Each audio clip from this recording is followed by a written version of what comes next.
నా తీరిక సమయాల్లో నా శిక్షణలో ఉన్న అభ్యాసుల హృదయాలను శుభ్రపరచడంలోనే ఎక్కువగా నిమగ్నమై ఉంటాను. దీనివలన వారిలో దైవస్మరణ అన్ని వేళలా ఉండడం జరుగుతుంది.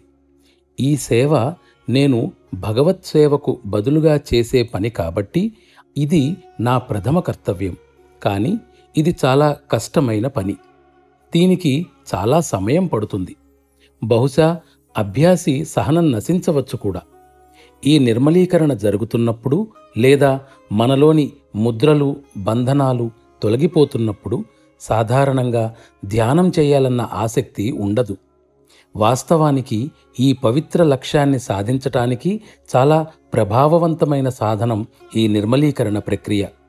కానీ నేను ఈ విధంగా నా పనిని కొనసాగిస్తూ వాళ్ళు కోరుకునేది, వాళ్ళు బాగా విలువనిచ్చే శాంతి, సంతృప్తులకు కూడా తావునిస్తూ ఉండాలి.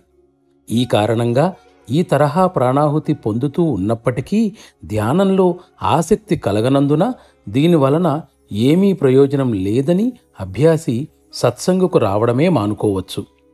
గురువు సమర్థత విషయమై పూర్తిగా ఒక నిర్ధారణకు వచ్చిన తరువాత, ఆయన తను ఆశించిన మేరకు ఉన్నాడన్న నిర్ణయానికి వచ్చిన తరువాత సాధకుడు ఆయనను నమ్మి అనుసరించి సర్వం ఆయనకు విడిచిపెట్టేయాలి.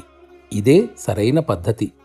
ఆధ్యాత్మిక శిక్షణ ఏ విధంగా ఉండాలి, ఏ పంథాలో ఉండాలి అనేది సాధకుడు గురువుకు చెప్పడానికి ప్రయత్నించకూడదు. ఎందుకంటే అభ్యాసికి ఏది శ్రేష్టమో కేవలం గురువు ఒక్కడే అర్థం చేసుకోగలడు.